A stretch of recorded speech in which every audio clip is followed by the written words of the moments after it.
Hello friends, welcome back to our channel GK Prince Academy. तो हम लोग physics के क्वेश्चन का डिस्कशन कर रहे थे, जो कि प्रीवियस ईयर के क्वेश्चन हैं। तो ये वीडियो उसी का नेक्स्ट पार्ट है। इसके पहले 7 पार्ट हो चुका है, ये 8वां पार्ट है, जिसमें 30 महत्वपूर्ण क्वेश्चन हैं। तो आज उसका हम डिस्कशन करेंगे और लगभग 250 प्लस क्वेश्चन हो चुके हैं अभी तक।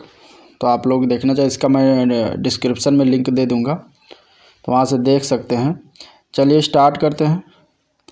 पहला क्वेश्चन है, मेघाच्छादित रातें स्वच्छ रातों की तुलना में किसके कारण से अधिक गर्म होती हैं? ठीक है, ग्रीन हाउस प्रभाव, ओजोन परत में अवक्षय, या फिर आपतन, या फिर स्थलीय विकिरण। तो इसमें आपका आंसर हो जाएगा स्थलीय विकिरण। स्थलीय विकिरण के कारण से अधिक गर्म हो जाती है मेघाच्छादित रातें। ठीक है, जो जिस दिन बादल छाए रहते हैं तो वो वाली रात जो है अन्य स्वच्छ रातों की तुलना में अधिक गर्म हो जाती है विकिरण के कारण। ठीक है, तो इसमें आपका आंसर हो जाएगा डी पार्ट, विकिरण, स्थलीय विकिरण। अगला क्वेश्चन है, ध्वनि का एक अभिलक्षण तारत्व है जो निर्भर करता है, किस पर निर्भर करता है? तो ध्वनि का जो तारत्व अभिलक्षण है, एक लक्षण है, वो जो है आवृत्ति पर निर्भर करता है। तो इसका बी पार्ट सही हो जाएगा, आवृत्ति। अभिदृश्यक की फोकस दूरी का नेत्रिका की फोकस दूरी से अनुपात किसके लिए 1 से अधिक होता है, ये बताना है। तो ये होता है आपका दूरदर्शक का है। ठीक है, दूरबीन या दूरदर्शी के कारण जो है इसके लिए इसका अनुपात जो है 1 से अधिक होता है। तो ऑप्शन बी पार्ट इसका सही है। गर्म मौसम में पंखा आराम का एहसास दिलाता है, क्योंकि? तो इसका कारण है कि हमारा पसीना जो है वो द्रुतता यानी कि जल्दी से वाष्पित हो जाता है, यानी सूख जाता है। इसलिए ठंडक का एहसास दिलाता है, आराम का एहसास दिलाता है गर्म मौसम में। तो ऑप्शन इसका डी पार्ट सही हो जाएगा। नेक्स्ट क्वेश्चन है, कॉस्मिक किरणें हैं। कॉस्मिक किरणें क्या हैं? तो कॉस्मिक किरणें जो होती हैं वो होती हैं आवेशित एवं तथा अनावेशित दोनों टाइप की। ठीक है, कॉस्मिक किरणें जो है वो अंतरिक्ष के ब्रह्मांड के बाह्य भाग में उत्पन्न होती हैं। उनमें इलेक्ट्रॉन, पॉजिट्रॉन, न्यूट्रिनो सारे के सारे और कुछ उप परमाणु सारे के सारे पाए जाते हैं, इसलिए वो अनावेशित और आवेशित दोनों होती हैं। ठीक है, तो सी पार्ट इसका सही है। निम्नलिखित किरण युग्मों में से कौन सी प्रकृति में विद्युत चुंबकीय होती है, बताना है। तो इसमें आपका हो जाएगा एक्स किरणें एवं गामा किरणें। ठीक है, ये दोनों किरणें जो है विद्युत चुंबकीय होती हैं, और एक्स किरणें और गामा किरणें आपको याद रखना, डी पार्ट इसमें सही हो जाएगा। अगला क्वेश्चन है, एक क्षण चुंबक द्वारा उत्पन्न चुंबकीय बल रेखाएं जो हैं वो क्या करती हैं? तो वो जो है एक क्षण द्वारा, अगर एक क्षण चुंबक है और उसके द्वारा जो उत्पन्न चुंबक बल रेखाएं, तो वो एक दूसरे को प्रतिच्छेद नहीं करती हैं। तो ऑप्शन इसका डी पार्ट से हो जाएगा, बिल्कुल प्रतिच्छेद नहीं कर सकती। जब एक्स किरणें उत्पादित होती हैं तो क्या होता है? तो जब एक्स किरणें उत्पादित होती हैं तो लक्ष्य का ताप स्थिर रहता है। ठीक है, तो ऑप्शन इसका सी पार्ट से हो जाएगा, लक्ष्य का ताप स्थिर रहता है। निम्नलिखित कथनों में से कौन सा एक सही नहीं है? तो इसमें पहला है, मुक्तता निलंबित चुंबक के अक्ष से जाते एक ऊर्ध्वाधर तल के चुंबकीय यामोत्तर कहते हैं, ये सही है। पृथ्वी के घूर्णन अक्ष से जाते ऊर्ध्वाधर तल को भौगोलिक यामोत्तर कहते हैं, ये भी सही है। जिस मात्रा में विद्युत चुंबकीय क्षेत्र एक माध्यम का वेधन करता है वो माध्यम की आपेक्षिक पारगम्यता कहलाती है, ये भी सही है। आपेक्षिक पारगम्यता एक बीमार रहित राशि नहीं होती, तो ये गलत है। डी पार्ट इसका गलत हो जाएगा, आपेक्षिक पारगम्यता एक बीमार रहित राशि होती है, तो यही आपका डी पार्ट इसमें सही नहीं है। अगला क्वेश्चन है, एक अवतल दर्पण के वक्रता केंद्र पर रखे वस्तु का प्रतिबिंब कहाँ बनेगा? ठीक है, ये वक्रता केंद्र पर कोई वस्तु रखा गया है तो वो जो है प्रतिबिंब उसका कहाँ पर बनेगा ये बताना है। तो उसका प्रतिबिंब जो है इसी वक्रता केंद्र पर ही बनेगा। तो ऑप्शन इसका सी पार्ट सही हो जाएगा। ठीक है, वक्रता केंद्र पर रखा हुआ वस्तु का प्रतिबिंब वक्रता केंद्र पर ही बनता है। तो सी पार्ट इसका सही हो जाएगा। एक समतल दर्पण की वक्रता त्रिज्या क्या होती है? तो एक समतल दर्पण की वक्रता त्रिज्या जो है वो अनंत होती है, अनंत। ठीक है, इनफाइनाइट। तो आंसर इसका बी पार्ट सही हो जाएगा।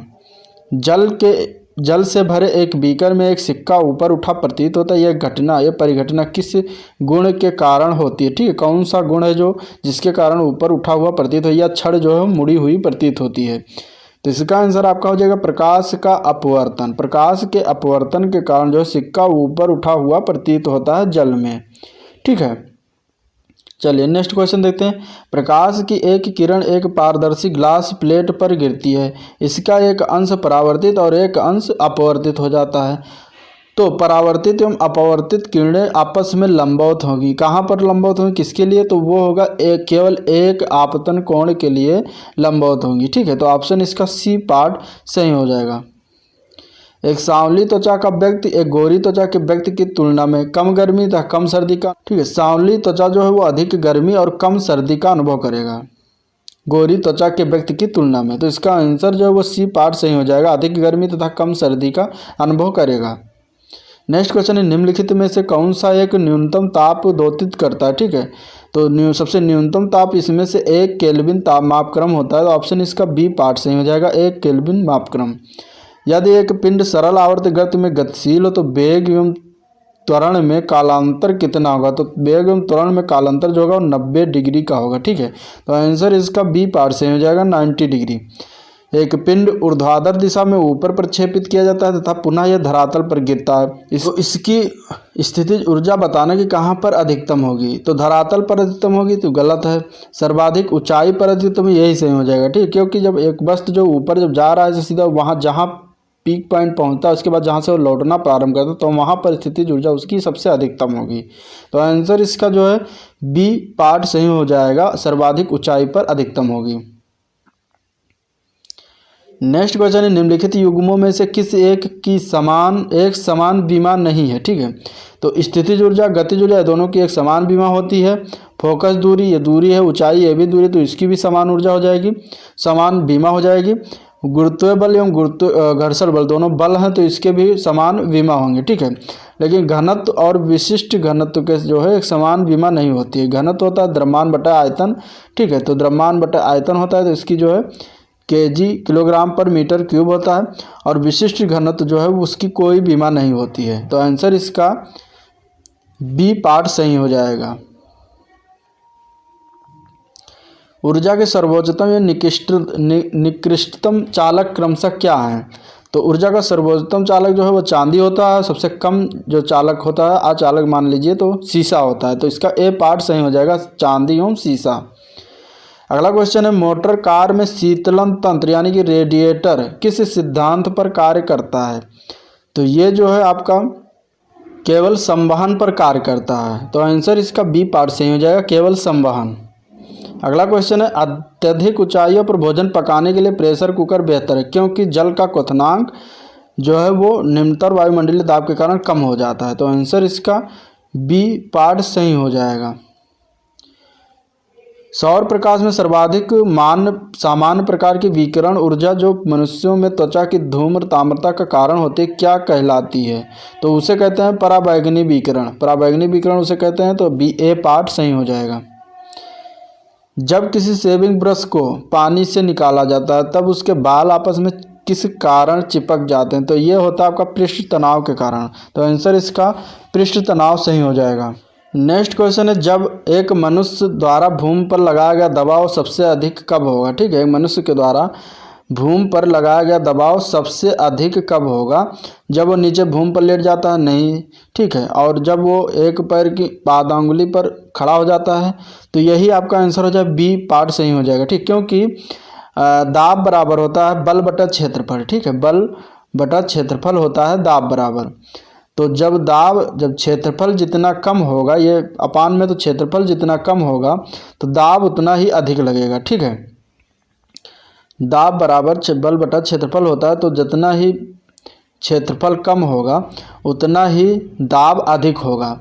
तो जब मनुष्य जो है अपने एक पैर की उंगली पर खड़ा हो जाता है तो सबसे कम क्षेत्रफल घेरता है, तो इसलिए जो है दाब सबसे अधिक लगेगा। तो आंसर इसीलिए इसका बी पार्ट सही हो जाएगा।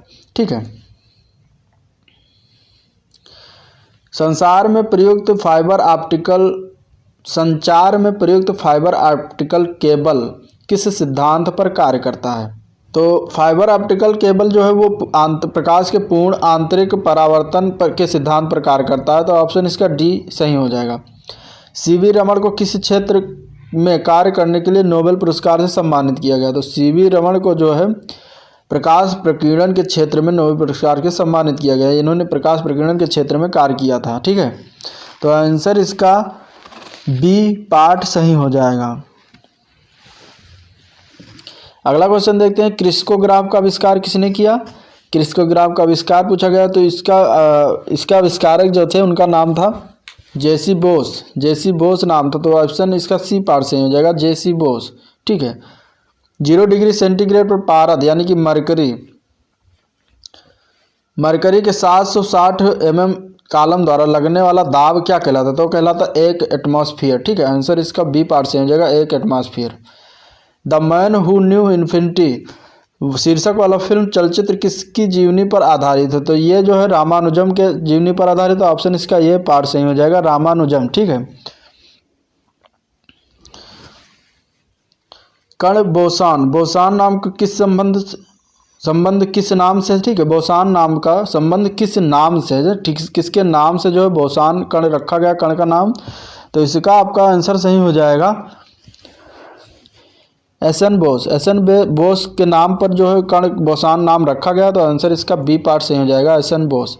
रेडियोधर्मिता मापी जाती है, रेडियोधर्मिता किससे मापी जाती है? तो ये मापा जाता है गीगर मूलर काउंटर द्वारा। ठीक है। तो आंसर इसका ये पार्ट सही हो जाएगा, Geiger Muller counter. God particle है, गॉड पार्टिकल क्या है? तो गॉड पार्टिकल जो है वो उसे कहते हैं, तो गॉड पार्टिकल जो है वो हिग्स बोसान है। ठीक है। हिग्स बोसोन को गॉड पार्टिकल कहा जाता है। तो आंसर बी पार्ट सही हो जाएगा, हिग्स बोसान। ठीक है। सिद्धांत आइंस्टीन को निम्न में से किस सिद्धांत के लिए नोबेल पुरस्कार दिया गया था? ठीक है। ये बताना है क्वेश्चन है। तो आइंस्टीन को नोबेल पुरस्कार जो प्रकाश वैद्युत के सिद्धांत के लिए दिया गया था। तो आंसर इसका बी पार्ट सही हो जाएगा, प्रकाश वैद्युत का सिद्धांत। ठीक है। तो रहा ओवरऑल आज का सेशन जिसमें टॉप 30+ क्वेश्चन थे जिसको डिस्कशन किया गया, और ये सारे क्वेश्चन लूसेंट के थे जिसमें 8 पार्ट बने हैं, जिसमें लगभग हर पार्ट में 30+ क्वेश्चन हैं। तो लूसेंट से जितने भी क्वेश्चन थे फिजिक्स के वो सारे समाप्त हुए। इसके बाद मैं केमिस्ट्री कराऊंगा। केमिस्ट्री के जितने भी क्वेश्चन आए हुए हैं प्रीवियस ईयर के, नेक्स्ट अगले दिन से। ठीक है। तो आप लोग चैनल से जुड़े रहिएगा, और अगर सेशन पसंद आया तो लाइक करिए, चैनल को सब्सक्राइब करिए, तो आप शेयर भी करिए अपने दोस्तों में। ठीक है। तो मिलते हैं अगले दिन केमिस्ट्री के टॉपिक्स को लेकर। तब तक के लिए थैंक यू।